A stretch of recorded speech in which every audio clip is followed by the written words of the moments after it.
All right, so our last two speakers, we've talked about like accounting and numbers. This was not intended to be a theme tonight, but we're ending talking about numbers again, but this time we're talking about billions with our returning speakers, Sergei and Vadim, who are back for their second Ignite podcast movement. Let's welcome to the stage.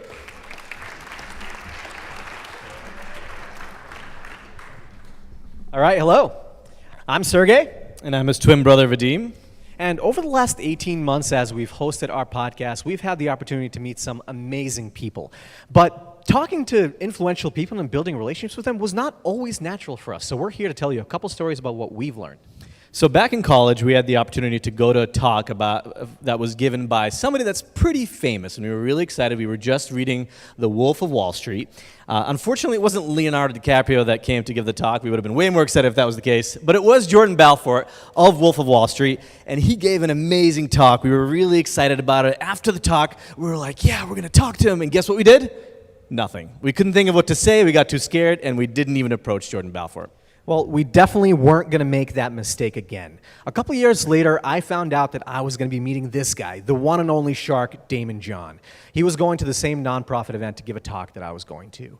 And sure enough, I come there, and he was standing about 10 feet away from me, and I'm sitting there thinking, what am I going to say to this guy? What could I possibly say? Well, instead of talking about myself or asking him about Shark Tank, I talked to him about this entrepreneur that we mutually learned basically about during the event. He met him at the event, and we made a deep connection because we talked about him, and then he got curious about me, and it was a great conversation. So aside from finding common ground, what else you can do is try to figure out what the other person actually cares about. I recently had the opportunity to interview LeVar Burton of Reading Rainbow, and the way that I prepared for that interview is I actually went to a talk that he gave at the same conference that I was at. And there I learned a lot about him, like the fact that his mother really inspired him in his career, what he was doing there for his business, and I brought that up when he sat down to talk to me, and immediately the pressure melted away. He knew that I cared about what he cared about, and the conversation flowed from there. So there is another way to make sure that you build meaningful relationships anytime you go anywhere. And that's finding out something that's unique about you that helps you stand out from the crowd. Now, Vadim and I learned early on when we go to events, we approach people together because that makes us more memorable. And one event, we even went so far as to print these stickers when we both had beards, right? And we gave those stickers away to everybody that we saw. And soon enough, by the end of the event, people were coming up to us, and we built so many relationships that way. So I don't know if it's the beard, but I recently also got to go to a bunch of premieres. And I actually went to a premiere for this docuseries by the Wu-Tang Clan. And the gentleman in the front, the leader of the clan, Revzin, he came up to me in the after sort of networking party. And he came up to me and said, hey, dude, that's a dope blazer. And I was like, oh, okay, that's awesome, man. I mean, I felt really excited. But I kind of let the opportunity to actually engage with him slip away. And then I thought, you know what? Maybe I can help him somehow. I was there with a producer and a VP from Discovery. And later on, when Revzin was walking by me again, I said, hey, Revzin, come here for a second. I made an introduction, added a little bit of value, and hopefully he remembers me now. Probably not, though. And I guess a couple weeks later, Vadim got invited to another premiere that he didn't invite me to. And he happened to go to a premiere of the show Glow, which is about female wrestling.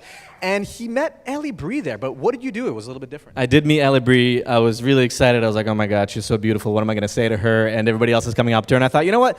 I'm just curious, like, why did she decide to do a show about wrestling? And so the first thing I said to her is what I was actually curious about. Hey, did you ever, like, watch wrestling before you actually did the show? And it was an easy conversation from there because she clearly thought about that before, too. So one common theme that hopefully you're seeing throughout this talk is that no matter how influential or successful somebody seems to be, they just want to be treated like everybody else, almost like an average Joe.